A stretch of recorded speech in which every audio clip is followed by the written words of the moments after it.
সম্মানিত মুসল্লিয়ান ইকরাম, প্রশংসা মহান রব্বুল আলামিনের জন্য, যার অশেষ মেহেরবানিতে আজকে আমরা এই রমজানুল মুবারক, রহমত, বরকত, নাজাত ও মাগফিরাতের মাস, এই রমজান মাসে আমরা জুমআ তথা সাপ্তাহিক ঈদের দিনে আমরা সবাই আল্লাহর ডাকে সাড়া দেওয়ার জন্য এই মসজিদ উৎকৃষ্টতম স্থানে উপস্থিত হতে পেরেছি।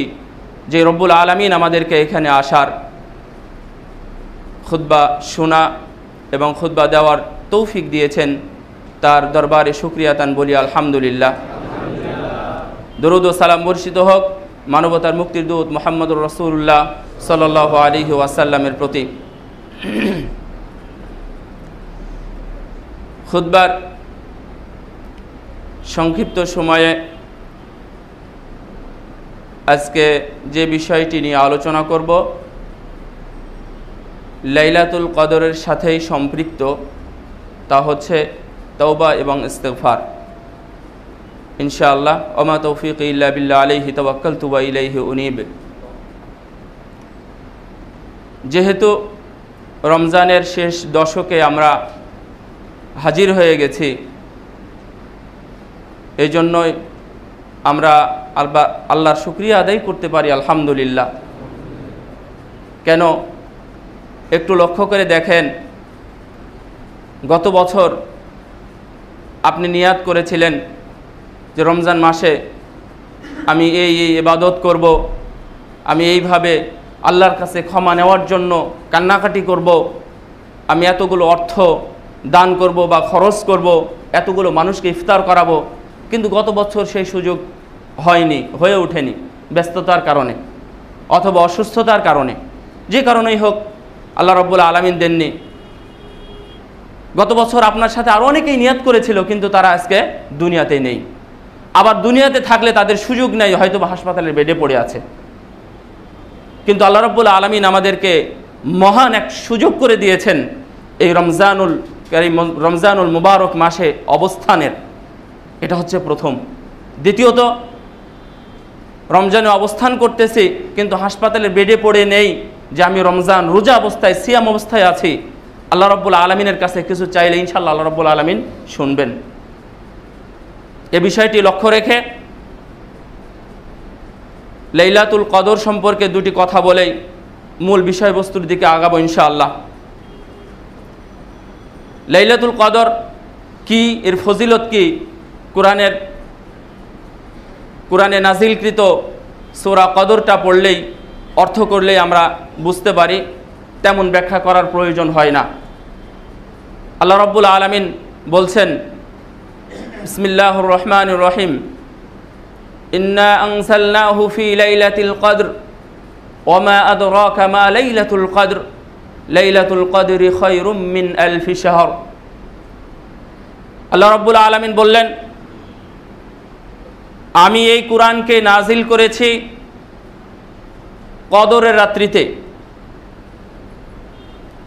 ওমা আদরাকা মা লাইলাতুল কদর, আপনি কি জানেন কদরটা কি বা কদরের রাতটা কি? আল্লাহ রাব্বুল আলামিন বলছেন, বলার পরে প্রশ্নও করছেন, প্রশ্ন করে আবার উত্তর দিচ্ছেন, লাইলাতুল কদরি খায়রুম মিন আলফি শাহর। লাইলাতুল কদরটা হলো 1000 মাস অপেক্ষা উত্তম। 1000 মাস অপেক্ষা কি উত্তম, একটু পরে আসি।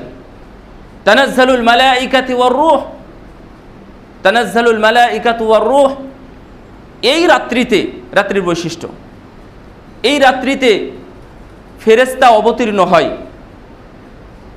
ওয়ার রূহ, এবং জিবরিল আমিন নাজিল হয়, অবতীর্ণ হয়।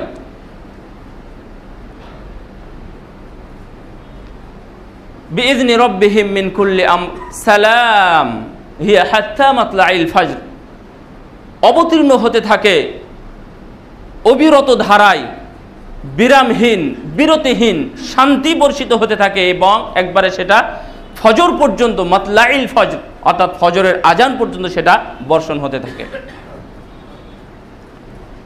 লাইলাতুল কদরটা কি, এই আয়াতটা পড়েই, সূরাটা পড়েই আমরা অনেকটাই বুঝতে পারলাম। কয়েকটি বৈশিষ্ট্য তারপরে উল্লেখ করা যায়। এটা এমন এক রাত যে রাত্রে আল্লাহ রাব্বুল আলামিন কোরআনকে নাজিল করেছেন। এই পৃথিবীর বুকে উম্মাতে মুহাম্মাদির মধ্যে, শুধু উম্মাতে মুহাম্মাদি না, পুরো মানব সমাজের মধ্যে সবচেয়ে বড় নিয়ামত এবং মুজিজা হলো আল্লাহর কালাম। এটা কি কম বড় কথা? আপনি একটা মুসহাফ অথবা একটা কোরআনের বই হাতে নিয়েই যখন আপনি পড়ছেন আলিফ লাম মিম, এটা আল্লাহর কালাম। আপনি কথা বলছেন, অনেক কথা বলছি, এই কথাগুলো যে আল্লাহর কালাম এটা কিন্তু না। আমি পড়ছি বিসমিল্লাহির রহমানির রহিম, আল্লাহু আকবার, এটা আল্লাহর কালাম। এই আল্লাহর কালাম এই দিন নাজিল হয়েছে এই রাত্রিতে, এই জন্যে এর গুরুত্ব আরও অনেক বেড়ে গেছে। এখানে একটা বিভ্রান্তি আমাদের সমাজে আছে। সূরা দুখানের 3 এবং 4 নম্বর আয়াতকে লক্ষ্য করে যে ইন্না আনজালনাহু ফি লাইলাতিন মুবারাকাহ, আমি এই কোরআনকে নাজিল করেছি বরকতময় রজনীতে। তাহলে এই বরকতময় রজনীতে বিভিন্ন তাফসির, বিভিন্ন বলতে কিছু তাফসির মুফাসসিরগণ তাদের তাফসিরে লিখে রেখেছেন রহিমাহুমুল্লাহ এবং গফার যামবা, আল্লাহ তাদের ক্ষমা করুন এবং রহম করুন। তারা লিখে রেখেছেন যে এই বরকতময় রজনী বলতে শাবান মাসের নিসফে শাবান বা শবে বরাতের রাত। কিন্তু এই কোরআনের আয়াত দিয়েই আপনি প্রমাণ করেন এটা, এবং সূরা বাকারার 185 নম্বর আয়াত, এই দুইটা দিয়ে লক্ষ্য করেন, তাহলে আপনার সমাধান, মানে সমস্যার সমাধান পেয়ে যাবেন। আল্লাহ বলছেন শাহরু রমাদান আল্লাযী উনজিলা ফীহিল কুরআন, শাহরু রমাদান অর্থাৎ রমজান মাস, যেই মাসে আমি কোরআনকে নাজিল করেছি, স্পষ্ট। আর লাইলাতুল কদর কোন মাসে? শাবান মাসে, শাওয়াল মাসে, মুহররম, রজব না, কোন মাসে না। এই লাইলাতুল কদর হচ্ছে রাসূল সাল্লাল্লাহু আলাইহি ওয়াসাল্লামের হাদিস থেকেই আমরা পাই, সেটা হলো রমজান মাসে লাইলাতুল কদর। সুতরাং আমাদের মধ্যে কোনো বিভ্রান্তি নেই এবং কোনো সংশয় নেই, সমাধান একটাই, সেটা হলো এই কোরআন নাজিল হয়েছে রমজান মাসে এবং এই রমজানের লাইলাতুল কদরে নাজিল হয়েছে আল কোরআনুল কারীম। সুতরাং এই রাতের গুরুত্ব অপরিসীম, এটা প্রথমেই আমরা বুঝতে পারি। তারপরে দ্বিতীয়ত কি? লাইলাতুল কদরি খায়রুম মিন আলফি শাহর, এই রাত্রির ইবাদত, এই রাত্রির 1000 মাস, মানে এই রাত্রির ইবাদতটা, এই রাত্রির ইবাদতটা 1000 মাস ইবাদত করলে যে পরিমাণ নেকি অর্জন করতে পারবেন, এই এক রাত যদি তওবা, ইস্তিগফার, জিকির এবং কোরআন তেলাওয়াত ও সালাতের মাধ্যমে যদি ইবাদত করেন, তাহলে ওই 1000 মাসের চাইতে উত্তম হবে এক রাতের সালাত। সুবহানাল্লাহিল আযীম ওয়া বিহামদিহি, আল্লাহুম্মা তাকাব্বাল সালাতানা ওয়া সিয়ামানা ওয়া লাইলাতানা। এটা আমাদের জন্য অনেক বড় নিয়ামত। আপনি চেষ্টা করেন, আগে কিছু করতে পারেননি, আগে রমজানের সময় ব্যয় করতে পারেননি, একদিন সময় বের করেন, 2 দিন সময় বের করেন, 5 দিন সময় বের করেন, অনেক কিছু সময় বের করেছেন। আপনার এই যে যত যা আছে, বিল্ডিং, বাড়ি, ইট, খোয়া, রডের পিছনে অনেক সময় বের করেছেন, অনেক সময় দিয়েছেন। এশার পর থেকে নিয়ে ঘুমিয়ে যান, ঘুমিয়ে যাওয়ার পরে 1 ঘন্টা অথবা 1.5 ঘন্টা অথবা 2 ঘন্টা পরে আপনি উঠুন, উঠার পরে কোরআন তেলাওয়াত করুন, ওযু করে 2 রাকাত সালাত আদায় করুন। যদি ঘুম আসে আবার ঘুমিয়ে যান, কোনো সমস্যা নেই। যদি আপনার পাশে কেউ থাকে বা সহযোগী থাকে, অথবা আপনি যদি কনফিডেন্ট হন যে ইনশাআল্লাহ আমি 10 মিনিট অথবা 15 মিনিট পরে আবার উঠতে পারবো, আপনি আবার উঠেন, উঠার পরে সালাত আদায় করেন। যেমনটি আমরা পাই ইবনে আব্বাস রাদিয়াল্লাহু তাআলা আনহু বলছেন যে আমি রাসূল সাল্লাল্লাহু আলাইহি ওয়াসাল্লামের ঘরে ছিলাম একদিন। মাইমুনা রাদিয়াল্লাহু তাআলা আনহা হলেন ওনার খালা। সেই ঘরে ছিলাম, সেই ঘরে থাকা অবস্থাতে আমি দেখলাম রাসূল সাল্লাল্লাহু আলাইহি ওয়াসাল্লাম ঘুমাচ্ছেন। আবার আমি জাগা পেলাম, জেগে দেখছি রাসূল সাল্লাল্লাহু আলাইহি ওয়াসাল্লাম সালাতে দাঁড়িয়ে আছেন। আবার আমি ঘুমালাম, ঘুম থেকে উঠে দেখছি আল্লাহ রাসূল আবার ঘুমাচ্ছেন, একই রাত্রের কাহিনী। সুতরাং আপনিও এভাবে বের করেন, আপনিও এভাবে কাটান রাত, কোনো সমস্যা নেই। যাই হোক, প্রথম বৈশিষ্ট্য যেটা, কোরআন নাজিল হয়েছে এই রাত্রে, অনেক মাহাত্ম্যপূর্ণ এবং মর্যাদাপূর্ণ রাত। 2 নম্বর হলো, আপনি এই রাত্রে যদি পেয়ে যান মুওয়াফাকা, অর্থাৎ যদি আপনার সাথে মিলে যায়, তাহলে 1000 মাস অপেক্ষা উত্তম। 1000 মাস অপেক্ষা মানে মুফাসসিরদের যে কথা, এটা কোরআনের আয়াত, মুফাসসিরদের কথা, সেটা হলো 1000 মাস বলতে প্রথম কথা হচ্ছে 1000 মাস, অর্থাৎ প্রায় 83 বছর। 83 বছর যদি কোনো মানুষ ইবাদত করে, যতটুকুন সওয়াব সে কামাই করবে, এক রাত ইবাদত করলে ততটুকুন কামাবে। এটা হচ্ছে 1 নম্বর। 2 নম্বর কথা হচ্ছে এই 1000 মাস বলতে আমরা যেমন 1 রাকাত সালাত আদায় করি মক্কাতে যখন কাবা ঘরে যখন 1 রাকাত সালাত আদায় করি তখন কত পরিমাণ হয়? লক্ষ রাকাত পরিমাণ হয়। সুবহানাল্লাহ। এটা আমাদের জন্য অনেক বড় নিয়ামত। তো ওনারাও বলছেন এই 1000 বলতে হাজার হাজার লক্ষ লক্ষ গুণ বোঝানো হয়েছে, অর্থাৎ লক্ষ লক্ষ হাজার হাজার মাস এটা হতে পারে। আল্লাহ রাব্বুল আলামিন তার যত ইচ্ছা তত দিতে পারেন। সুতরাং এই রাত্রি হারানোর চেষ্টা করবেন না। 3 নম্বর হচ্ছে এই রাত্রিতে ফেরেশতা নাজিল হয়। সুবহানাল্লাহ। ফেরেশতার সংখ্যা আমরা যতটুকু বুঝি যে বাইতুল মামুর 7ম আসমানে ফেরেশতাদের সালাতের স্থান, সেটাকে মসজিদও বলতে পারি অথবা সালাতের স্থান বলতে পারি। সেখানে 70,000 ফেরেশতা সালাত আদায় করে। সালাত আদায় করার পরে তারা বেরিয়ে যায়। ফেরেশতাদের আধিক্যতার কারণে, অধিক সংখ্যার কারণে এই ফেরেশতাগুলো দ্বিতীয়বার আর কোনোদিন ওই মসজিদে ঢুকতে পারে না। সুবহানাল্লাহ। এত পরিমাণ ফেরেশতা আল্লাহ রাব্বুল আলামিন এই মানব কল্যাণে, মানবের সেবায় আল্লাহ রাব্বুল আলামিন এতগুলো ফেরেশতা নাজিল করেছেন এবং এতগুলো ফেরেশতা সৃষ্টি করেছেন। আপনার সদা সর্বদাই, আপনি তো বাথরুমের দরজা লাগিয়ে কারোর সাথে হয়তো গুনাহ করতে পারেন, আপনি তো কম্বলের তলে থেকে আপনি ফজরের সালাত এমনিতে কামাই করে দেন, আপনি হয়তো বা লুকিয়ে পালিয়ে কোথাও থেকে অন্য কিছু করেন, কিন্তু আপনার সাথে আল্লাহ রাব্বুল আলামিন তো দেখেন, তাতে কোনো সন্দেহ নেই, উনি দেখেন ঠিকই, কিন্তু তারপরেও আপনার সাথে সর্বদাই সব সময় ফেরেশতা লেগে আছে। তার থেকে আপনি কখন লুকাবেন, কখন পালাবেন? হুঁশ করেছেন? কখনো লুকাতে পারবেন না, কখনো পালাতে পারবেন না। সুতরাং আল্লাহ রাব্বুল আলামিন এই দিনে অধিক সংখ্যক ফেরেশতা নাজিল করেন। সহিহ আবু দাউদের হাদিস, রাসূল সাল্লাল্লাহু আলাইহি ওয়াসাল্লাম বলেন, তানাজ্জালুল মালায়েকা তিলকাল লাইলা, এই রাত্রিতে অর্থাৎ ওই রাত্রিতে এত পরিমাণ ফেরেশতা নাজিল হয় যে এই দুনিয়ার বালিকুনা, ইট পাথর অথবা এ ধরনের যা কিছু আছে এইগুলোর চাইতে আল্লাহ রাব্বুল আলামিন বেশি ফেরেশতা নাজিল করেন। সুবহানাল্লাহ। এত ফেরেশতার কাজ কেন? যেখানে বেশি রহমত আছে, যেখানে বেশি সালাম, বরকত, শান্তি আছে, সেখানেই ফেরেশতাদের আগমন, সেখানেই ফেরেশতা আসে। কেন দেখেননি?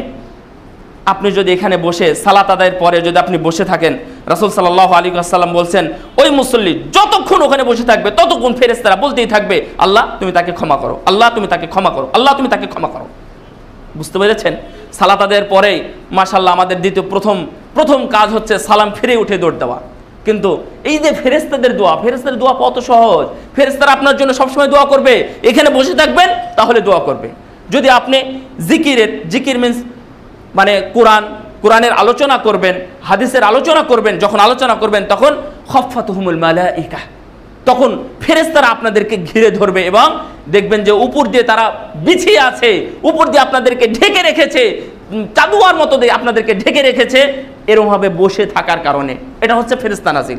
আবার দেখেন আরও অনেক আছে, যেমন যখন তালেবে ইলম যখন রাস্তা দিয়ে যায়, মাশাআল্লাহ আপনারা জানেন রাসূল সাল্লাল্লাহু আলাইহি ওয়াসাল্লাম বলছেন, নাসাইর হাদিসটা সহিহ, যে যখন তালেবে ইলম ইলম অর্জনের উদ্দেশ্যে, অন্য কোনো উদ্দেশ্যে না, ইলম অর্জনের উদ্দেশ্যে যারা রাস্তা দিয়ে হেঁটে যায় তখন তাদের নিচ দিয়ে, তাদের পায়ের নিচ দিয়ে ফেরেশতারা পর বিছিয়ে দেয়। সুবহানাল্লাহ। আপনি ইলম অর্জনের উদ্দেশ্যে কোনোদিন মসজিদে গেছেন? একটু স্মরণ করেন তো। ওই যে ছাত্র জীবনে কিছু পড়াশোনা করেছেন, এমএ পাস করেছেন অথবা টিচার হয়েছেন, মাশাআল্লাহ, আল্লাহ আমাদের ভালো করুন, দোয়া করি। কিন্তু একটু স্মরণ করুন তো, আপনি ইলম অর্জনের উদ্দেশ্যে কোনো হুজুরের কাছে গেছেন, কোনো আলেমের কাছে গেছেন, কোনো মসজিদে গেছেন, কোনো তাফসীর দেখার জন্য কোনোদিন গেছেন? রাসূল সাল্লাল্লাহু আলাইহি ওয়াসাল্লাম বলেছেন, মান সালাকা তরিকান ইয়ালতামিসু ফীহি ইলমান সাহালাল্লাহু লাহু বিহি তরিকান ইলাল জান্নাহ। কোনো ব্যক্তি যদি ইলম অর্জনের উদ্দেশ্যে, অন্য কোনো উদ্দেশ্যে না, গন্ডগোল পাকানো অথবা কোনো কিছু প্রতিশোধ নেওয়ার উদ্দেশ্যে না, ইলম অর্জনের উদ্দেশ্যে কোনো ব্যক্তি যদি এইভাবে রাস্তা দিয়ে হাঁটে, তাহলে রাসূল সাল্লাল্লাহু আলাইহি ওয়াসাল্লাম বলেছেন এই হাঁটার জন্য আল্লাহ রাব্বুল আলামিন তার জান্নাতের পথকে সহজ করে দেবেন। সুবহানাল্লাহ। একটু ইলম অর্জনের উদ্দেশ্যে হাঁটেন। আপনি মনে করেছেন যে আমরা তো ছাত্রই নাই, কে বলেছে আপনাকে?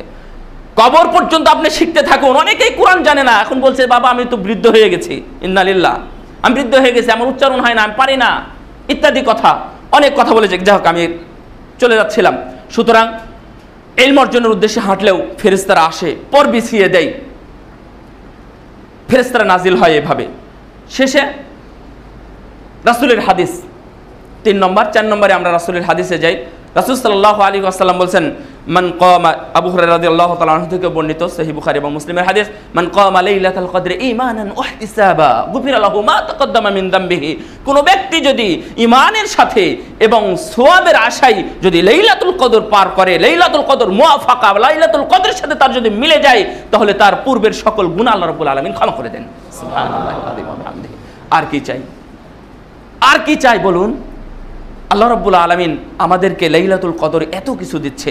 লাইলাতুল কদরে আসে হচ্ছে ইতিকাফ। এই ইতিকাফ মানে হচ্ছে নিজেকে আবদ্ধ রাখা। ইতিকাফ শব্দের অর্থ হচ্ছে নিজেকে আবদ্ধ রাখা। আপনাকে কেউ আবদ্ধ করেনি, আপনাকে কেউ জেলখানায় ঢুকিয়ে দেয়নি, অথবা আপনাকে কেউ খুঁটির সাথে বেঁধে দেয়নি, এর নাম ইতিকাফ না।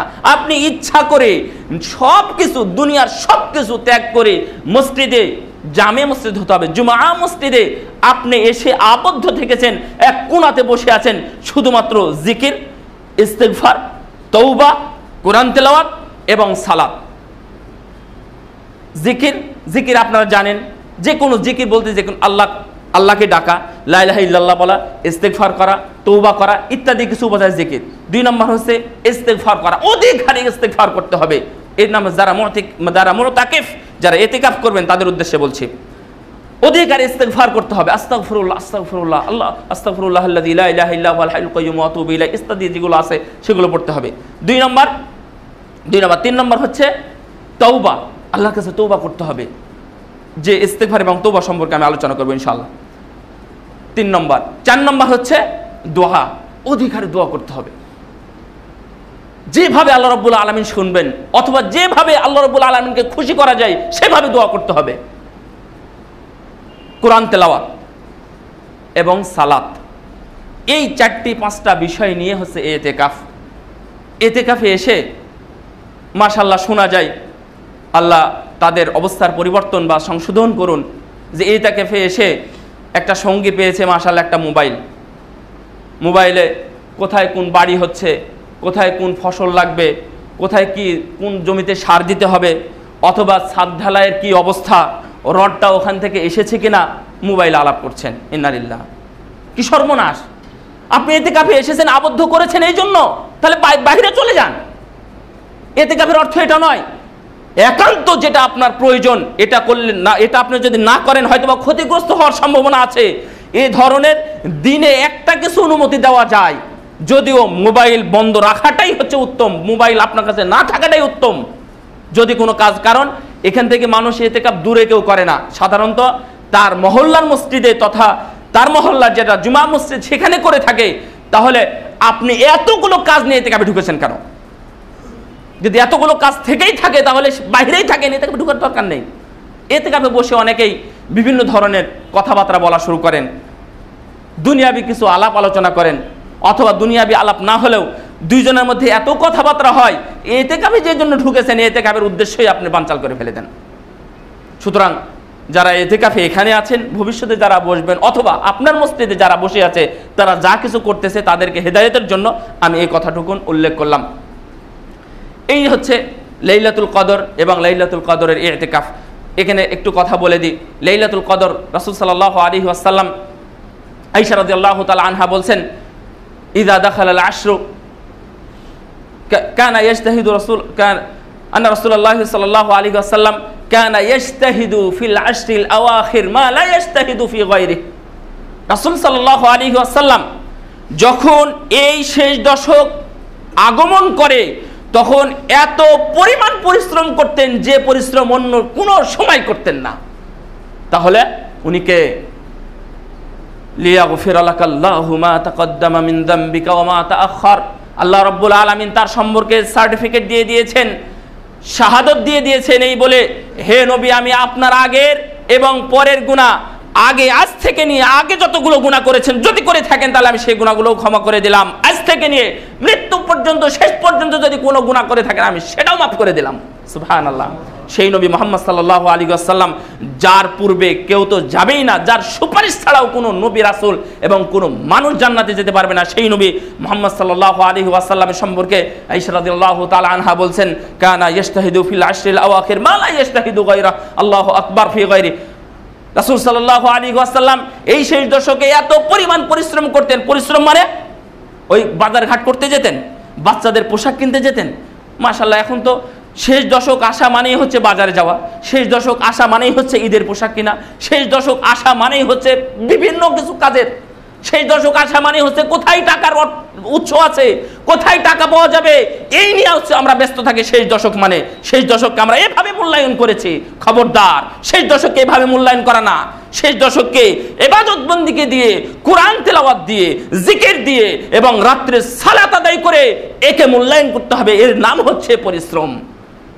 আয়েশা রাদিয়াল্লাহু তাআলা আনহা বলছেন, ইদা দাখালাল আশরু, যখন এই শেষ দশক প্রবেশ করতো, যখন আগমন হতো, তখন সাদ্দা মিজারা, তখন রাসূল সাল্লাল্লাহু আলাইহি ওয়াসাল্লাম কাপড় চোপড় গুটিয়ে নিতেন। আল্লাহু আকবার। সাদ্দা মিজারা, তখন কাপড় চোপড় গুটিয়ে নিতেন। তার মানে কাপড় চোপড় গুটিয়ে নেওয়া মানে, কাপড় চোপড় গুটিয়ে নেওয়া মানে আপনারা বুঝেন কি জানেন? ওই যে কাঠ ফাড়া, যখন কাঠ ফাড়ে তখন ভালো করে কাপড় চোপড় গুটিয়ে নেয়। যখন কোনো কঠিন কাজে রডের কাজ করবে অথবা ওই যে যারা ঘরের কাজ করে, এই ধরনের কাজ যখন করে তখন ভালো পোশাক পরে নেয় এবং কাপড় গুটিয়ে নেয় এটাকে। অথচ এই যখন শেষ দশক আগমন হচ্ছে, যখন শেষ দশক আসছে, তখন রাসূল সাল্লাল্লাহু আলাইহি ওয়াসাল্লাম তার কাপড়কে গুটিয়ে নিচ্ছেন। তার মানে শক্ত প্রস্তুতি গ্রহণ করতেছেন। সুবহানাল্লাহ। ওয়া আহইয়া লাইলা, এবং উনি নিজে রাত্রি জাগতেন। ওয়া আইকাযা আহলা, এবং ওনার পরিবারকে উনি জাগাতেন, জাগিয়ে গল্প করতেন। জাগিয়ে কি গল্প করতেন? শুধু জাগাতেন মানে ওনারাও ইবাদত করবে, উনি নিজেও ইবাদত করবেন। এর নাম হচ্ছে জাগানো। জাগানো মানেই হচ্ছে বসে মুড়ি খাওয়া না, জাগানো মানেই হচ্ছে বসে চা খাওয়া না, জাগানো মানেই হচ্ছে পিকনিকের মতো কোনো কিছু খাওয়া দাওয়া না, বিরিয়ানি খাওয়া না। এটা হচ্ছে আমি দেখেছি এবং শুনেছি, শোনাটা ফেলে দিলাম। আমি যেটা দেখেছি সেটা বলতেছি। বিরিয়ানি খাওয়া হয়, ওয়াজ মাহফিলের আয়োজন করা হয়, আবার খাওয়ার বিভিন্ন ধরনের খাবার আয়োজন করা হয়। চা নিয়ে বসেছে, বসে সেখানে রাত্রি জাগরণ করতেছে। আপনি ঘুমানোটাও ইবাদত, জানেন না? আপনি জেগে থাকতে পারেননি, তার মানে আপনাকে চা খেয়ে গল্প করে রাত কাটাতে হবে? কে বলেছে আপনাকে? ঘুমানোটাও ইবাদত, এটা রাসূল বলেছেন। সুতরাং রাতকে এভাবে মূল্যায়ন করার চেষ্টা করবেন। আল্লাহ রাব্বুল আলামিন আমাদের সবাইকে এই শেষ দশককে যেভাবে মূল্যায়ন করা সেভাবে মূল্যায়ন করার তৌফিক দান করুন, এবং কদরের রাতকে আমরা যে কোনো মূল্যে যেন ধরতে পারি, আল্লাহ আমাদের তৌফিক দান করুন। সাথে সাথে এই যে যারা ইতিকাফ করতেছি, আল্লাহ তাদের ইতিকাফ যেন কবুল করেন সুন্দরভাবে, আমিন। আল্লাহ রাব্বুল আলামিন বলছেন, ইন্নামাত তাওবাতু আলাল্লাহি লিল্লাযীনা ইয়ামালুনা আস-সুআ বিজাহালা সুম্মা ইয়াতুবুনা মিন করিবিন ফাউলাইকা ইয়াতুবুল্লাহু আলাইহিম ওয়া কানাল্লাহু আলীমান হাকীমা। আল্লাহ রাব্বুল আলামিন বলছেন, ওই সকল ব্যক্তিদের তওবাই কবুল হয়, ইয়ামালুনা আস-সুআ বিজাহালা, যারা অজ্ঞতাবশত গুনার কাজ করে ফেলে, জানে না গুনার কাজ করতো অথবা করে ফেলেছে, তার অজান্তেই হয়ে গেছে, অথবা জানতো না আগ থেকে যে এটা গুনার কাজ, আমি করেই আসছি। সুদ খাচ্ছিল ধরেন, উনি জানেই না যে এটা সুদ, জেনে ফেললো। সুম্মা ইয়াতুবুনা মিন করিবিন, অথবা তৎক্ষণাৎ সে তওবা ঝুঁকে পড়লো। তওবা মানে হচ্ছে ফিরে আসা। ফিরে আসা মানে কোথায় থেকে ফিরে আসা? আমি যেটা করতেছিলাম সেখান থেকে খুব দ্রুত ফিরে আসা। আমি যে গুনার সাথে সম্পৃক্ত ছিলাম, সেটা যে কোনো ধরনের গুনাহ হোক না কেন, কাবিরা হোক অথবা সাগিরা গুনাহ হোক, সেখান থেকে দ্রুত ফিরে আসার নাম হচ্ছে তওবা। সূরা তাহরিমের ৮ নম্বর আয়াতে আল্লাহ রাব্বুল আলামিন বলছেন, ইয়া আইয়ুহাল্লাযীনা আমানু তুবু ইলাল্লাহি তাওবাতান নাসুহা, হে ঈমানদারগণ তোমরা তওবা করো, তোমরা সবাই তওবা করো, তাওবা নাসুহা, একনিষ্ঠ তওবা। তাওবা নাসুহা, একনিষ্ঠ তওবা, এটা কাকে বলা হয়? ওমর ইবনুল খাত্তাব রাদিয়াল্লাহু তাআলা আনহু বলছেন, আত-তাওবা আন-নাসুহা আন ইয়াতুবা মিনায-যামবি সুম্মা লা ইয়াউদু ফীহি আও ওয়ালা ইউরিদু আন ইয়াউদা বিহি। তাওবা নাসুহা হচ্ছে এমন তাওবা যে গুনাহ থেকে ফিরে আসা। সুম্মা লা ইয়াউদু ফীহি, ওই গুনাহতে আর কোনোদিন ফিরে না যাওয়া। অর্থাৎ আপনি ওখান থেকে চলে এসেছেন ব্যাক করে, আর এখান থেকে এসে আবার ওই গুনাহতে আবার না যাওয়া, ওই গুনাহতে আবার শামিল না হওয়া, এর নাম হচ্ছে তাওবা নাসুহা। অথবা আল্লাহ ইউরিদু, অথবা ইচ্ছা পোষণ না করা। আমি সিনেমায় যেতাম, পায়ে হেঁটে হেঁটে যেতাম, আমি আর যাব না, ওদিকে যাচ্ছি না, এটা একটা। আর আমি যাওয়ার নিয়ত করছি না যে আমি কোনোদিন যাব না, দুইটা।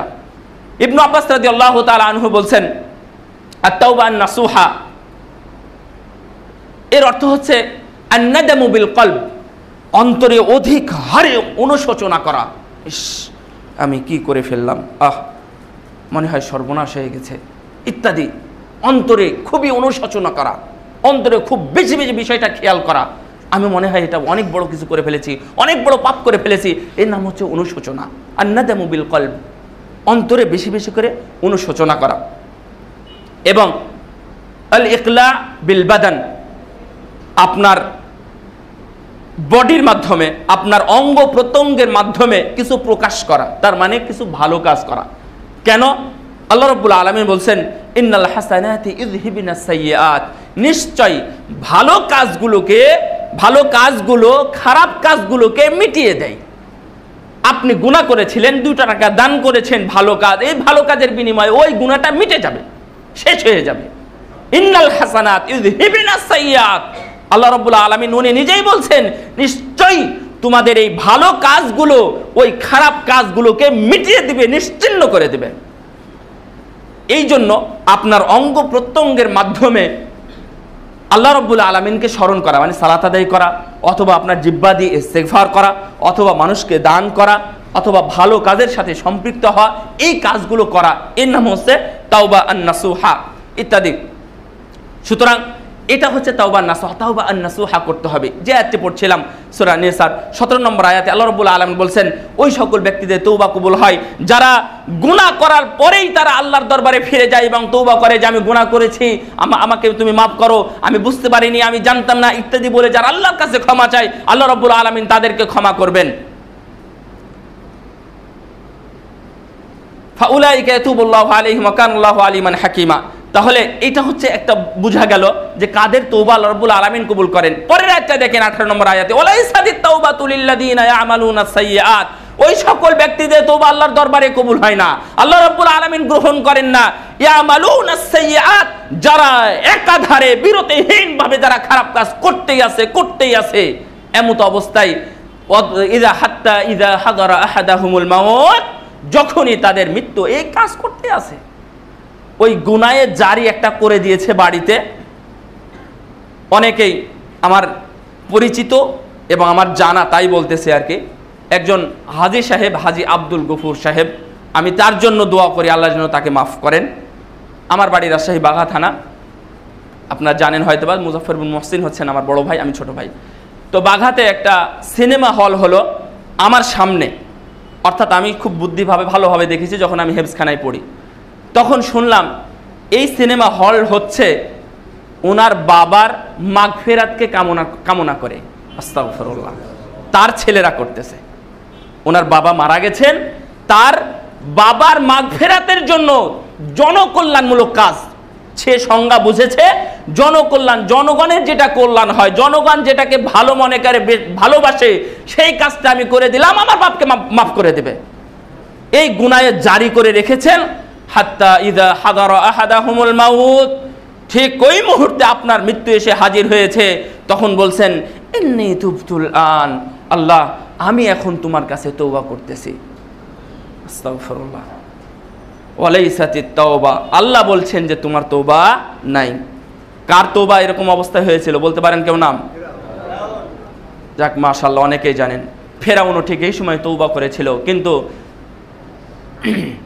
জিবরিল আমিন এসে বলছেন, তার এটা তাফসীরের কথা, জিবরিল আমিন তার মুখে কাদা মেরে দিয়েছিলেন। কাদা মারার পরে বলছেন, কোরআনের আয়াত পরেরটা সূরা ইউনূসের মধ্যে আল্লাহ রাব্বুল আলামিন বলছেন যে আল আন ওয়া ক্বাদ আসাইতা ক্বাবলু ওয়া কুনতা মিনাল মুফসিদিন, আরে আহমক, তুমি এখন তওবা করতেছো, অথচ ইতিপূর্বে তুমি দুনিয়াতে যত ফাসাদ আছে, যত খারাপ কাজ আছে, আল্লাহদ্রোহিতার কাজে তুমি ব্যস্ত ছিলে।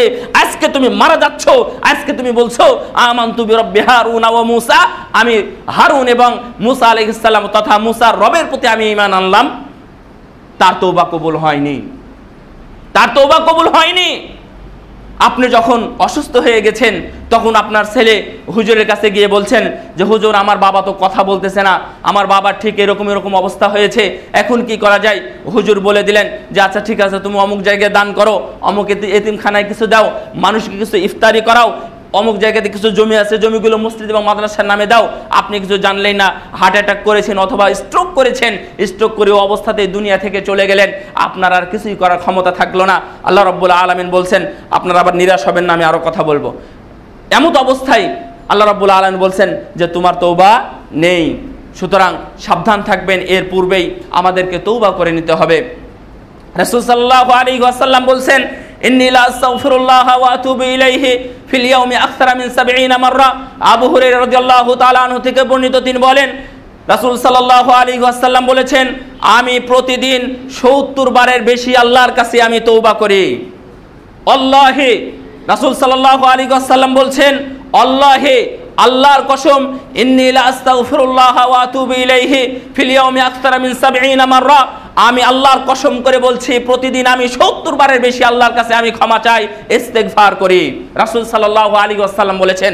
আগার আল মাসানি রাদিয়াল্লাহু তাআলা আনহু থেকে বর্ণিত, এটা সহিহ বুখারীর হাদিস, সহিহ মুসলিমের হাদিস। আগার আল মাসানি রাদিয়াল্লাহু তাআলা আনহু থেকে বর্ণিত, উনি বলছেন, ইয়া আইয়ুহান নাসু তুবু ইলাল্লাহ, হে মানব সকল, হে আমার উম্মতেরা, তোমরা আল্লাহর দরবারে ফিরে যাও, আল্লাহর দরবারে তওবা করো, আল্লাহর দরবারে ইস্তেগফার করো।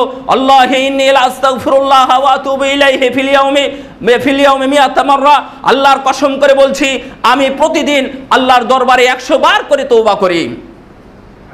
রাসূল করিম সাল্লাল্লাহু আলাইহি ওয়াসাল্লাম, যার আগের পরের গুনাহ মাফ করা হয়েছে, যিনি প্রথমে জান্নাতে প্রবেশ করবেন, উনার শাফাআত ছাড়া যেই দিন কোনো মানুষ জান্নাতে যাবে না, সেই মানুষ মুহাম্মদ সাল্লাল্লাহু আলাইহি ওয়াসাল্লাম, উনি বলছেন, আমি প্রতিদিন 70 বার 100 বার করে আল্লাহর কাছে ক্ষমা প্রার্থনা করি।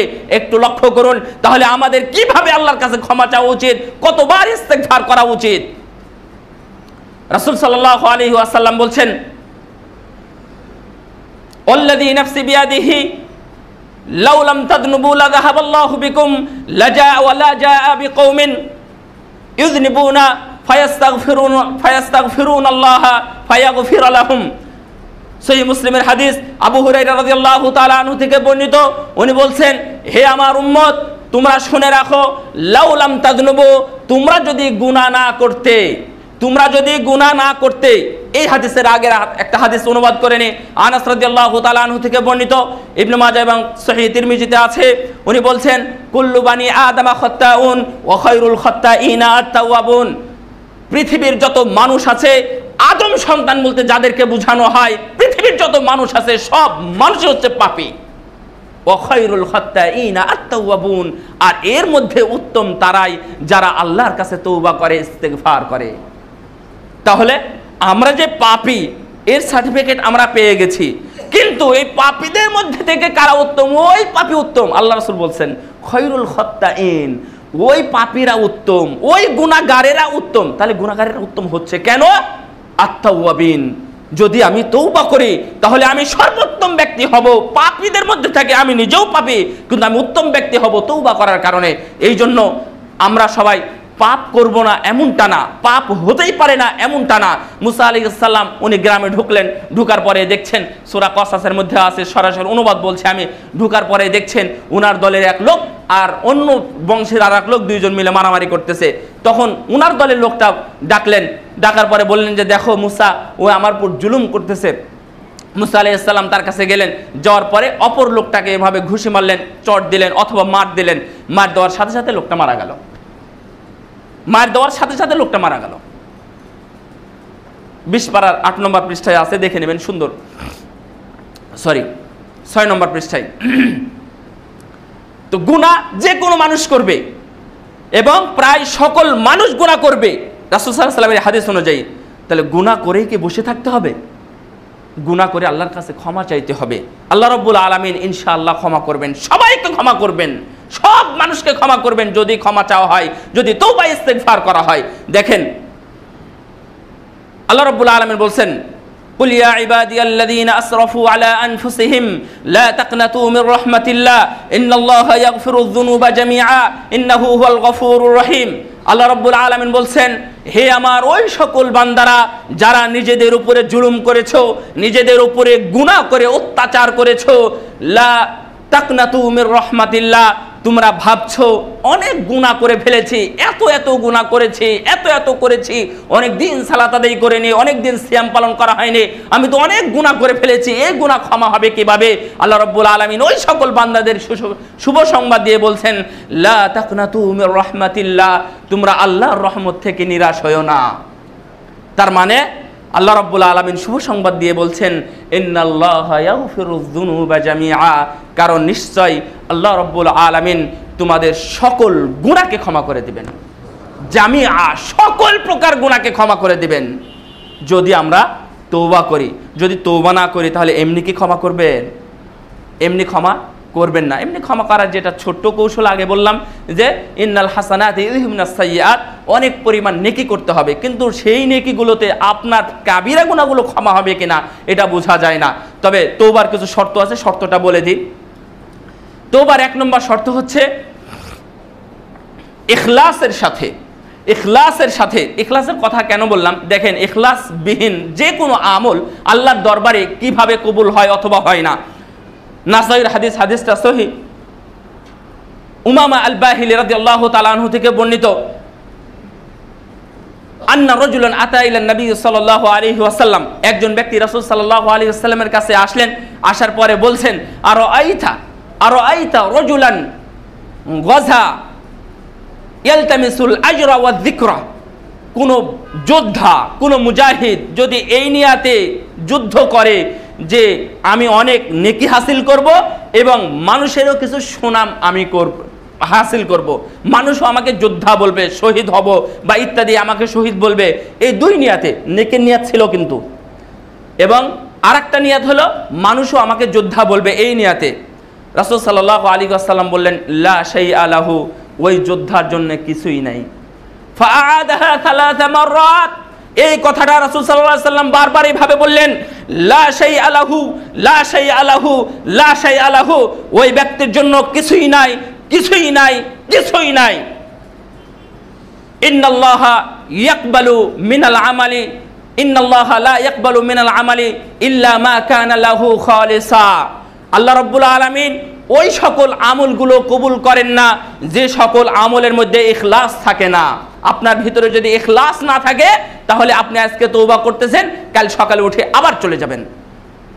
কাল সকালে তওবা করবেন, তওবা করার পরে আবার আপনি সেই নেকির গুনার কাজে আপনি জড়িয়ে পড়বেন। এই জন্য 1 নম্বর শর্ত হলো ইখলাসের সাথে সেই কাজ থেকে ফিরে আসা। 2 নম্বর হচ্ছে অধিক পরিমাণ অনুশোচনা করা, অধিক পরিমাণ আল্লাহর কাছে কান্নাকাটি করা, এর মাধ্যমে এইভাবে আল্লাহর কাছে তওবা করতে হবে। 2 নম্বর।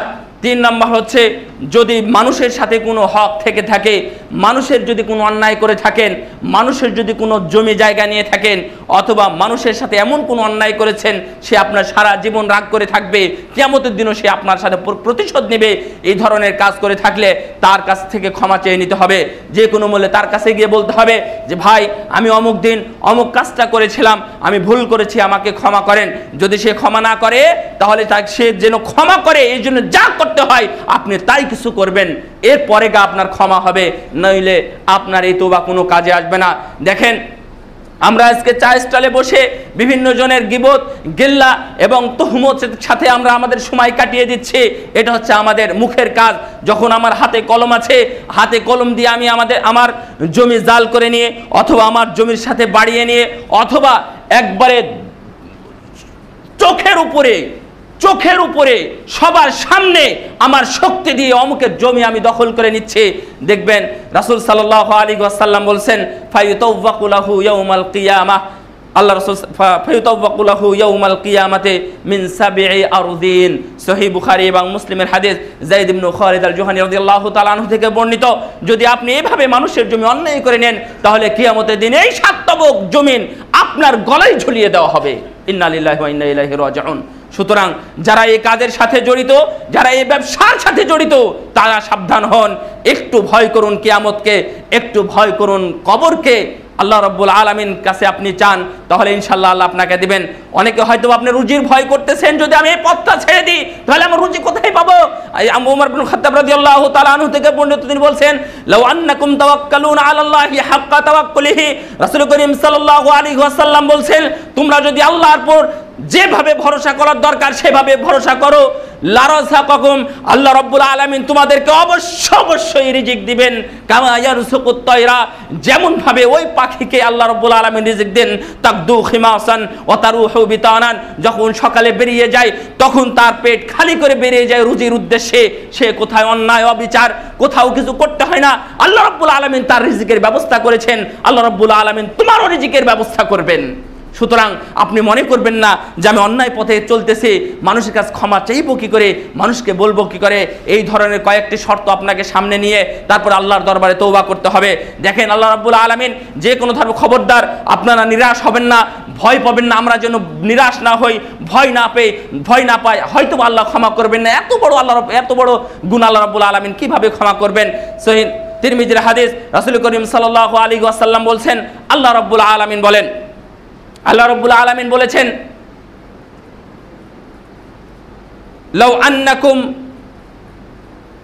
লাউ আন্নাকুম আতাকুম বিকুরাবিল আরদি খতায়া, তোমরা যদি আমার কাছে আসো, আল্লাহ রাব্বুল আলামিন বলছেন কিয়ামতের দিন, তোমরা যদি আমার কাছে এই অবস্থায় আসো, এই জমিন ভর্তি পাপ নিয়ে যদি আমার কাছে আসো, অলা তুশরিকুনা বি, এবং আমার সাথে কোনো শিরিক করনি। তার মানে জমিন ভর্তি পাপ, এটা কি কম মনে করেছেন?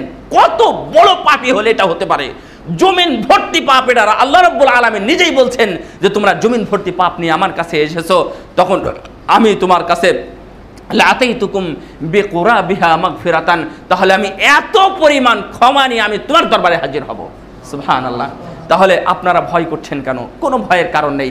দেখেন আল্লাহ রাব্বুল আলামিন রাসূল সাল্লাল্লাহু আলাইহি ওয়াসাল্লামের হাদিসে কুদসি, রাসূল সাল্লাল্লাহু আলাইহি ওয়াসাল্লাম বলছেন, আন্নাহু ক্বাল, আল্লাহ রাব্বুল আলামিন বলছেন, ইয়া ইবাদি ইন্নী হারামতু যুলমা আলা নাফসি, হে আমার বান্দারা, আমি আমার উপর জুলুমকে আমি হারাম করে নিয়েছি, আমি কারো উপর জুলুম করি না। কোনো ব্যক্তি যদি আমার কাছে ক্ষমা চায় ইখলাসের সাথে, তাহলে আমি তাকে ক্ষমা করি। কেউ যদি আমার কাছে জান্নাত চায় তাহলে আমি তাকে জান্নাত দিই। কেউ যদি আমার কাছে কোনো কিছু চায় তাহলে আমি তাকে দিই। আমি কারো উপর জুলুম করি না। ফালা তাযালামু, তোমরা খবরদার পরস্পরে ভাই খবরদার জুলুম করো না।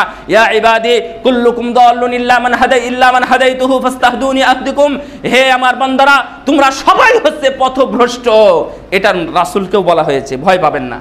এটা রাসূলকেও বলা হয়েছিল যে তুমি পথভ্রষ্ট ছিলে, আমি তোমাকে পথ দেখিয়েছি।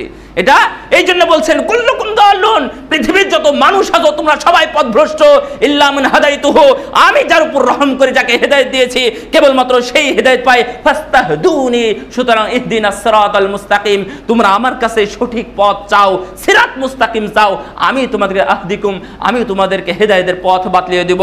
রাসূল আল্লাহ রাব্বুল আলামিন বলেন, কুল্লুকুম জায়ুন ইল্লা মান আতামতুমুহু, তোমরা সবাই ক্ষুধার্ত, তোমাদের কারো কাছে কোনো খাবার নেই। ইল্লা মান আতআমতুমুহু, আমি যাকে খেতে দিই সেই খেতে পারে। ফাস্তাতিমুনি, সুতরাং তোমরা আমার কাছে খাবার চাও, তাহলে আমি তোমাদেরকে খাবার দেব। আল্লাহ রাব্বুল আলামিন বললেন, কুল্লুকুম আরিন, তোমরা সবাই উলঙ্গ, তোমাদের কারো কাছে কোনো পোশাক নেই। সহিহ মুসলিমের হাদিস। এসেছিলেন কিভাবে? উলঙ্গ অবস্থাতে। যাবেন কিভাবে? উলঙ্গ অবস্থাতে। আল্লাহ রাব্বুল আলামিন আপনাকে পোশাক পরিয়ে সৌন্দর্যে রূপান্তরিত করেছেন, আলহামদুলিল্লাহ। যদি না চাইতেন, আছে না আফ্রিকার জঙ্গলে যান, তাদের কোনো পোশাক আদি নাই, তারা জানেই না পোশাক কাকে বলে। হয়তো বা পোশাকওয়ালা মানুষ দেখলে তারা সে আজীব হবে, এটা কোন ধরনের কথা, এগুলো কি করে আছে, ইত্যাদি ইত্যাদি। সুতরাং আল্লাহ রাব্বুল আলামিন বলেন, দৃষ্টান্ত রেখেছেন তো, দৃষ্টান্ত আছে, এখনো আছে, আশ্চর্য হবেন না, তারা এখনো নগ্ন অবস্থাতে আছে। সুতরাং আল্লাহ রাব্বুল আলামিন, কুল্লুকুম আরিন, তোমরা সবাই নগ্ন, ইল্লা মান কাসাউতুহু, আমি যাকে পোশাক পরিয়েছি সে পোশাক অবস্থাতে আছে। ফাস্তাকসুনি, সুতরাং তোমরা আমার কাছে পোশাক চাও, আমি তোমাদেরকে আকসুকুম, আমি তোমাদেরকে পোশাক দেব। আল্লাহ রাব্বুল আলামিন শেষে বলছেন যে, আন্নাকুম তুখতিউনা বিল্লাইলি ওয়ান নাহারি ওয়া আনা আগফিরুয যুনুবা জামিআ, তোমরা সবাই দিনে এবং রাত্রিতে সর্বদাই গুনার মধ্যে লিপ্ত আছো, আর আমিও তোমাদেরকে ক্ষমার জন্য লিপ্ত আছি। সুবহানাল্লাহ। ফাস্তাগফিরুনি, সুতরাং আমার কাছে ক্ষমা চাও, আগফির লাকুম, আমি তোমাদেরকে ক্ষমা করব। এটা আল্লাহ রাব্বুল আলামিন বলছেন। আল্লাহ রাব্বুল আলামিন আরো বলছেন, লাউ আন্না আউওয়ালাকুম ওয়া আখিরাকুম, আজ থেকে পূর্বের যুগে তথা আদম থেকে নিয়ে পূর্বে পর্যন্ত এবং আজ থেকে নিয়ে শেষ পর্যন্ত কিয়ামত পর্যন্ত যত মানুষ আসবে, লাউ আন্না আউওয়ালাকুম পূর্ববর্তী, ওয়া আখিরাকুম এবং পরবর্তী, ওয়া ইনসাকুম পৃথিবীর যত মানুষ আছে, ওয়া জিন্নাকুম এবং পৃথিবীতে যত জিন আছে, লাউ কামু আলা ফি সাঈদিন ওয়াহিদিন, তোমরা যদি এক পাহাড়ের উপরে অথবা এক জায়গায় জমা হয়ে আল্লাহর কাছে কিছু চাও, ফাসআলুনি, তোমরা আমার কাছে চাইলে, ফাআতাইতু কুল্লা ইনসানিন মাসআলাতাহু, তাহলে পৃথিবীর যত মানুষ আছে পূর্বের এবং পরের কিয়ামত পর্যন্ত যত মানুষ যা আমার কাছে চাইবে, আমি সবাইকে তার সাধ্য অনুযায়ী সে যা চাইবে, যা চেয়েছে আমি সবাইকে তাই দিয়ে দেব। আল্লাহ রাব্বুল আলামিন বলছেন যে মা ইনকাসু মিম্মা ইনদি যালিকা, হে আমার বান্দারা শুনে রেখো, তোমরা যা চাইছিলে, তুমি গাড়ি চেয়েছো গাড়ি দিয়েছি, বাড়ি চেয়েছো বাড়ি দিয়েছি, জমি চেয়েছো জমি দিয়েছি, সন্তান চেয়েছো সন্তান দিয়েছি, টাকা চেয়েছো টাকা দিয়েছি, তুমি সুদ খেতে চেয়েছিলে তোমাকে সুদ খেতেও দিয়েছি, তুমি সুদ খা। আস্তাগফিরুল্লাহ। যত যা কিছু চাইছি আমি তাদের সবাইকে দিয়েছি। মিম্মা ইয়ানকুসু মিম্মা ইনদি যালিকা, আরে আমার কাছে যা আছে তার কিছুই কমবে না। কেমন কমবে না? ইল্লা কামা ইয়ানকুসুল মিখয়াতু ইযা উদখিলাল বাহর, আমার কাছ থেকে কেমন কমবে জানো? যদি সাগরের মধ্যে যদি একটা সুচ ঢুকানো হয়, এই সুচের সাথে, সুচ বুঝেন তো আপনারা, যেটা সেলাই করা হয়, এই সুচ ঢুকালে যতটুকু এই সুচের সাথে পানি লেগে আসবে, এই পানিটাই হচ্ছে আমি তোমাদেরকে দিয়েছি, আর যেটা সাগর পড়ে আছে এটা আমার কাছে আছে। সুবহানাল্লাহ। কত চান কত চান শুনেন, সূরা ফুরকানের 70 নম্বর আয়াত আল্লাহ রাব্বুল আলামিন বলছেন, ইল্লা মান তাবা ওয়া আমানা ওয়া আমিলা আমালান সালিহা ফাউলাইকা ইউবাদদিলুল্লাহু সাইয়্যাতিহিম হাসানাত ওয়া কানাল্লাহু গফুরুর রহিমা। কোন ব্যক্তি যদি ঈমান আনে এবং তওবা করে, ওয়া আমলে সালিহ করে, ভালো আমল করে, ঈমান আনতে হবে, তওবা করতে হবে, এমনিতেই পাবেন না কিন্তু যেটা পুরস্কার যেটা দেওয়া হচ্ছে অথবা যেটা ঘোষণা করা হচ্ছে আল্লাহ রাব্বুল আলামিনের এই আয়াত থেকে, এটা উম্মতে মুহাম্মাদের জন্য আমি মনে করি সবচেয়ে বড় নিয়ামত এবং কোরআনের আয়াতের মধ্যে আমার কাছে সবচেয়ে পছন্দনীয় একটা আয়াত। আল্লাহ রাব্বুল আলামিন বলছেন, কোন ব্যক্তি যদি ঈমান আনে, যদি তওবা করে, আমলে সালেহ করে, তাহলে ফাউলাইকা ইউবাদদিলুল্লাহু সাইয়্যাতিহিম হাসানাত, তাহলে আমি আল্লাহ এই যে পাপী আছে এই পাপগুলোকে সবগুলো আমি নেকিতে রূপান্তরিত করে দেব। তাহলে ওই যে আগে বলেছিলাম তিরমিজির হাদিস যে খয়রুল খাত্তাইন, সবচেয়ে উত্তম পাপী যে তওবা করে। তাহলে এখানে পেলেন আল্লাহ রাব্বুল আলামিন নিজেই বলছেন যে তোমাদের ওই পাপগুলোকে আমি নেকিতে রূপান্তরিত করে দেব। সুবহানাল্লাহ। আপনি 1 কোটি নেকি করেছেন, আল্লাহ আপনাকে 1 কোটি গুনাহ করেছিলেন, ওই গুনাহগুলোকে আল্লাহ নেকিতে রূপান্তরিত করে দেবেন। সুবহানাল্লাহ, সুবহানাল্লাহিল আযীম ওয়া বিহামদিহি। সুতরাং আল্লাহ রাব্বুল আলামিন আমাদেরকে ক্ষমা করেন, আপনারা জানেন। তারপরেও বলছি, উদাহরণ দিয়ে দিই। আবু সাঈদ খুদরি রাদিয়াল্লাহু তাআলা আনহু থেকে বর্ণিত, তিনি বলছেন, কানা রাসূল সাল্লাল্লাহু আলাইহি ওয়াসাল্লাম বলছেন, কানা ফি বানি ইসরাঈল রাজুলুন কাতালা 99 ইনসানান, একজন বানি ইসরাঈল যুগে একজন মানুষ 99 জন মানুষকে হত্যা করেছিল। ফাসাআলা ইয়াখরুজু ফাজাআলা ইয়াখরুজু ওয়া ইয়াসআল, এবং সে বেরিয়ে মানুষকে জিজ্ঞাসা করতে থাকলো যে ভাই আমি তো সর্বনাশ করেছি, 99 জন মানুষকে হত্যা করেছি, কোনো ক্ষমা আছে কিনা? ফাআতা রাহিবান, একজন পাদ্রীর কাছে আসলেন, পাদ্রীর কাছে আসার পরে জিজ্ঞাসা করলেন, আলাহু তাওবা, তার জন্য কি কোনো তওবা আছে? তার তওবা কি কবুল হতে পারে? তখন বলল, লা, তোমার কোনো তওবা কবুল হবে না। এটা কোন ধরনের কথা? তুমি 99 জন মানুষকে হত্যা করেছো, আবার তওবার জন্য ঘুরে বেড়াচ্ছো। ফাকাতালাহু, তাকে হত্যা করে দিলেন যে না, আমার সৃষ্টিকর্তা, আমার পালনকর্তা, আমার রিজিকদাতা এমনটা হতে পারে না, উনি ক্ষমা করবেন না, এটা কোন ধরনের কথা হতে পারে? সুতরাং যে বলছে এই ভ্রান্ত, ওই যে ভ্রান্ত হুজুর বলছে যে আপনার বাপ সালাত আদায় করেনি, এই জন্য আপনার এত টাকা 68,325 টাকা আপনার জরিমানা হয়েছে, অথবা 1,03,365 টাকা আপনার জরিমানা হয়েছে, আপনি এতদিন সালাত আদায় করেনি, ওই যে ভ্রান্ত হুজুরের কারণে আপনার এভাবে মানে তারা টাকা নিয়ে যাচ্ছে, ওইগুলো ভ্রান্ত হুজুর, অমনটা ভ্রান্ত হুজুর, কিন্তু তার শাস্তি হয়ে গেল, তাকে হত্যা করে দিল।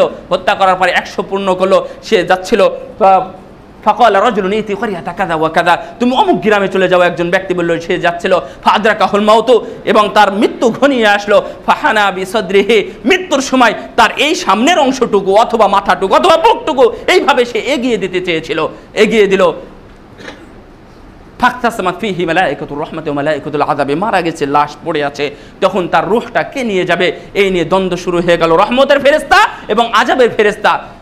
তখন ফাওহাল্লাহু ইলা হাদিহি আন তাকাররাবি ওয়া ইলা হাদিহি আন তাবাদি, আল্লাহ রাব্বুল আলামিন আমাকে আপনাকে তার বান্দাকে ক্ষমা করবেন। এই জন্য দেখেন কি কৌশল আল্লাহ করতেছেন, সুবহানাল্লাহ, কি কৌশল করতেছেন। বললেন যে এই পথ এই দিক থেকে যাচ্ছিল এইদিকে, এই দিক থেকে যাচ্ছিল এই দিক থেকে যাচ্ছিল এই দিকে, তখন এই পথকে বললো যে এই পথ তুমি লম্বা হয়ে যাও, আর এই পথকে বললেন এই পথ তুমি খাটো হয়ে যাও। সুবহানাল্লাহ। ফাকিসু মা বাইনাহুমা, এরপরে তোমরা মাপো, ফেরেশতাকে বললেন মাপো, দেখো কোন দিকে বেশি এসেছে। এটা করেছেন কে? আল্লাহ করেছেন। কিসের জন্য? বান্দাকে ক্ষমা করার জন্য। রাসূল করিম সাল্লাল্লাহু আলাইহি ওয়াসাল্লাম একদিন বলছেন যে শোনো, একটা মানুষ, একটা মা তার সন্তানকে খুঁজে পাচ্ছে না, ছটফট করতেছে। হঠাৎ, লম্বা হাদিস, হঠাৎ এক সময় খুঁজে পেল, সে বুকের সাথে আওড়ে ধরল। আচ্ছা বলো তো, ওই মা ওই সন্তানকে কি আগুনের মধ্যে ফেলে দিতে পারে? সাহাবীগণ বললেন না ইয়া রাসূলুল্লাহ, এটা অসম্ভব, এটা কিভাবে হতে পারে? একজন মা তার সন্তানকে এভাবে আগুনে ফেলে দেবে, এটা কখনোই হতে পারে না। তখন রাসূল সাল্লাল্লাহু আলাইহি ওয়াসাল্লাম বললেন শোনো, এটা যদি মা এবং সন্তানের মধ্যে হয়ে থাকে, তাহলে যে আল্লাহ রাব্বুল আলামিন আমাদেরকে সৃষ্টি করেছেন, এই আল্লাহ রাব্বুল আলামিন কখনো মানুষকে জাহান্নামের মধ্যে ফেলে দিতে চান না। কিন্তু আমরা মানুষ এত নেমুখ হারাম, এত নারকেলুল জামিল, এত অকৃতজ্ঞ, তারা নিজেরাই তাদের নিজের জাহান্নামের পথকে বাছাই করে নেয়।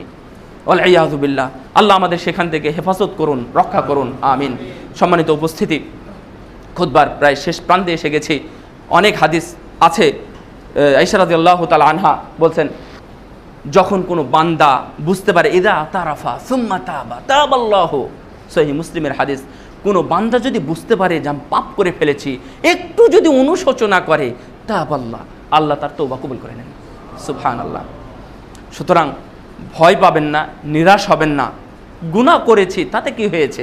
সময় আছে, একটু কান্নাকাটি করেন, একটু করেন, তারাবি পড়েন, অথবা রাত্রে তাহাজ্জুদের সালাত আদায় করেন। রাত্রে 2 রাকাত সালাত অথবা 4 রাকাত সালাত আদায় করে আপনি বসে যান, হাত তুলে আল্লাহর কাছে পড়ে যান। আপনি উঠবেন না, এমন অবস্থায় আমার চোখের পানি ফেলে আল্লাহর কাছে বলে আমি এসে বিষয়টা ক্ষমা নিব, আল্লাহ আমাকে ইনশাআল্লাহ ক্ষমা করবেন। এ ধরনের মানসিকতা নিয়ে, এ ধরনের কনফিডেন্স নিয়ে আল্লাহ রাব্বুল আলামিনকে বলেন, ইনশাআল্লাহ আল্লাহ রাব্বুল আলামিন ক্ষমা করবেন। হাদিস একটা বলতে চেয়েছিলাম, সেটা আমি ভুলে গেছি। রাসূল করিম সাল্লাল্লাহু আলাইহি ওয়াসাল্লাম বলছেন, লাউলাম তাজনুবু, হে আমার উম্মতেরা, তোমরা যদি গুনাহ না করো। দেখেন, আল্লাহ গুনাহ করলেও, বান্দা গুনাহ করলেও আল্লাহ খুশি হন। এবং যদি গুনাহ না করি আমরা, তাহলে কি করতেন? লাউলাম তাজনুবু আল্লাযী নাফসি বিয়াদি, আল্লাহর কসম যার হাতে আমার পান, তার কসম দিয়ে বলছে, লাউলাম তাজনুবু, তোমরা যদি গুনাহ না করতে, লাযাহাবাল্লাহু বিকুম, তাহলে এই দুনিয়া থেকে তোমাদেরকে মিটিয়ে দিতেন। ওয়ালা জা বিকৌমিন, এমন এক কওমকে, এমন এক সম্প্রদায় অথবা এমন এক জাতিকে নিয়ে আসতেন, ইউযনিবুনা, যারা গুনাহ করে। আল্লাহু আকবার। কিন্তু শুধু গুনাহ করে বসে থাকলে হবে? ফায়াস্তাগফিরুনাল্লাহ, এবং আবার তারা ক্ষমা চায়। এই ধরনের কোন জাতিকে আল্লাহ রাব্বুল আলামিন নিয়ে আসতেন। তার মানে আমরা গুনাহ করি, এটা আল্লাহ রাব্বুল আলামিন চান, কিন্তু গুনাহ করে শুধু বসে থাকবো না, আল্লাহর কাছে ক্ষমা চাইতে হবে। ইনশাআল্লাহ আল্লাহ রাব্বুল আলামিন আমাদেরকে ক্ষমা করবেন। সর্বশেষ ছোট্ট একটা কথা বলে আমি শেষ করে দেবো ইনশাআল্লাহ। ইস্তেগফার করলে কিছু ফল পাওয়া যায়। দেখেন, ইস্তেগফার করলে কিছু ফল পাওয়া যায়। হাসান বসরি রাহিমাহুল্লাহ রাহমাতান ওয়াসিআ, হাদিসের বিখ্যাত পণ্ডিত, অনেক পরহেজগার ব্যক্তি হলেন হাসান বসরি রাহিমাহুল্লাহ। উনি ওনার বসে আছেন, শাগিরদেরকে নিয়ে বসে আছেন। কোনো একদিক থেকে এক লোক এসে বললেন যে শেখ, আমার জন্য দোয়া করেন তো। এটা তাফসিরে তাবারি, তাফসির ইবনে কাসির সহ তাফসিরে তাবারির 3 নম্বর খণ্ডে আছে, 300 পৃষ্ঠা অথবা 302-3 পৃষ্ঠা এরকম মধ্যে আপনারা পাবেন খুঁজে ইনশাআল্লাহ। এটা তাফসির ইবনে কাসিরে আছে, বিভিন্ন ইয়াতে আছে, সূরা নূহ এর আয়াতের ব্যাখ্যায়। তো ওনার সামনে এসে বললেন যে শেখ, আমার স্ত্রীর সন্তান হয় না, তো আমার জন্য একটু দোয়া করবেন তো।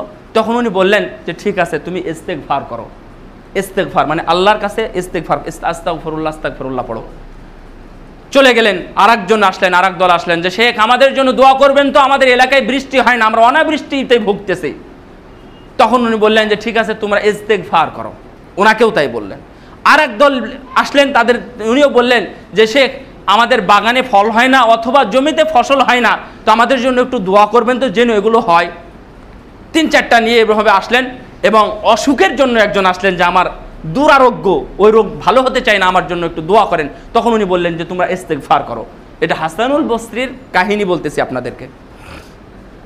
তখন ওনার সাথে যারা ছিল তারা বলছেন এটা কোন ধরনের কথা শেখ, মানুষ বিভিন্ন সমস্যা নিয়ে আসলো, প্রবলেম নিয়ে আসলো, অথচ সবাইকে আপনি একই সলিউশন, একই রেজাল্ট দিলেন, একই ট্রিটমেন্ট করলেন, এটা কি ধরনের কথা হলো? বুঝতে পেরেছেন তো? তখন উনি বললেন আমা করাতুম কিতাব আল্লাহ, আমা করাতুম কালাম আল্লাহ, তোমরা কি আল্লাহর কালাম পড়োনি? ফাকুলতু আস্তাগফিরু রাব্বাকুম ইন্নাহু কানা গফফারা ইউরসিলিস সামা আলাইকুম মিদরারা ওয়া ইউমদিদকুম বিআমওয়ালিন ওয়া বানিনা ওয়া ইয়াজআল লাকুম জান্নাতিন ওয়া ইয়াজআল লাকুম আনহারা মা লাকুম লা তারজুনা লিল্লাহি ওয়াকারা। উনি বললেন যে কেন তোমরা আমাকে এটা বলছো, কেন আমি তাদেরকে এই ট্রিটমেন্ট দিয়েছি, তাতে কি হয়েছে? তোমরা কি কোরআনের আয়াত পড়োনি? ইস্তাগফিরু রাব্বাকুম ইন্নাহু কানা গফফারা, তোমরা আল্লাহর দরবারে বেশি বেশি করে ইস্তেগফার করো, তাহলে আল্লাহ রাব্বুল আলামিন তোমাদের, উনি হলেন মহা ক্ষমাশীল, উনি তোমাদের সবকিছু ক্ষমা করে দেবেন। ইউরসিলিস সামা আলাইকুম মিদরারা, আকাশ থেকে উনি রহমতের বৃষ্টি বর্ষণ করবেন যদি ইস্তেগফার করি। ওয়ায়ুমদিদকুম বিআমওয়াল, এবং তোমাদের আল্লাহ রাব্বুল আলামিন সম্পদ বাড়িয়ে দিবেন। অভাবে ভুগছেন, দারিদ্রতায় ভুগতেছেন, বেশি ইস্তেগফার করেন, ইউমদিদকুম বিআমওয়াল, আল্লাহ রাব্বুল আলামিন তোমাদেরকে বেশি বেশি করে সম্পদ দিবেন। ওয়া বানিন, সন্তান হয় না, আল্লাহ রাব্বুল আলামিন তোমাদেরকে সম্পদ দিবেন। ওয়া ইয়াজআল লাকুম জান্নাতিন ওয়া ইয়াজআল লাকুম আনহারা, এবং তোমাদেরকে বাগ বাগিচায় ফলে ফসলে পরিপূর্ণ করে দিবেন। ওয়া ইয়াজআল লাকুম আনহারা, এবং তোমাদেরকে দিবেন এই নদীতে প্রবাহমান ঝর্ণা তথা নদীতে পানি বহাই দিবেন। মা লাকুম, কি হয়েছে তোমাদের? লা তারজুনা লিল্লাহি ওয়াকারা, তোমরা আল্লাহর রহমতের আশা করো না কেন? সুতরাং আল্লাহর রহমতের আশা এবং আল্লাহর কাছে বিশেষ প্রার্থনা করে আমরা শেষের খুতবার শেষে বলতে চাই, আল্লাহ রাব্বুল আলামিন আমাদের সবাইকে যেন ক্ষমা করেন। আল্লাহ রাব্বুল আলামিন আমাদের এই সিয়াম এবং সালাত ও তেলাওয়াতকে যেন কবুল করেন। আল্লাহ আমাদের তৌফিক দান করুন, বেশি বেশি করে ইস্তেগফার করুন। আমিন। ওয়া আখিরু দাওয়ানা আলহামদুলিল্লাহি রাব্বিল আলামিন। আকুলু কওলি হাযা আস্তাগফিরুল্লাহ লি ওয়া লাকুম ওয়া লিসাইরিল মুসলিমিন। ইন্নাল হামদালিল্লাহ নাহমাদুহু ওয়া নুসাল্লি আলা রাসূলিহিল কারীম, আম্মা বা'দ। আউযু বিল্লাহি মিনাশ শাইতানির রাজীম। ইন্নাল্লাহা ওয়া মালাইকাতাহু ইউসাল্লুনা আলান নবী ইয়া আইয়ুহাল্লাযীনা আমানু সাল্লু আলাইহি ওয়া সাল্লিমু তাসলিমা। আল্লাহুম্মা সাল্লি আলা মুহাম্মাদ, আমার সাথে পড়েন দরুদ শরীফটা। اللهم صل على محمد وعلى آل محمد كما صليت على إبراهيم وعلى آل إبراهيم إنك حميد مجيد. اللهم بارك على محمد وعلى آل محمد كما باركت على إبراهيم وعلى آل إبراهيم إنك حميد مجيد. এক ভাইয়ের স্ত্রী অসুস্থ, আমাদের এখানে মুসল্লি এক ভাইয়ের স্ত্রী অসুস্থ, আপনারা তার হাসপাতালে ভর্তি আছেন, তার জন্য দোয়া করবেন। আল্লাহ যেন তাকে দ্রুত সুস্থতা এবং আরোগ্য দান করেন। সাথে সাথে আমাদের মধ্যেও যারা অসুস্থ আছেন, আল্লাহ রাব্বুল আলামিন তাদেরকে যেন দ্রুত রোগ থেকে মুক্তি দান করেন। আমাদেরকে আল্লাহ যা দিয়েছেন তাতে যেন আল্লাহ বরকত দেন। আমাদের সকল চিন্তা দূর করে আমরা যেন ইবাদতে মশগুল হতে পারি, আল্লাহ তুমি আমাদের সেই তৌফিক দান করো। এখানে মসজিদ সংলগ্ন একটি মাদ্রাসা আছে, আপনারা জানেন।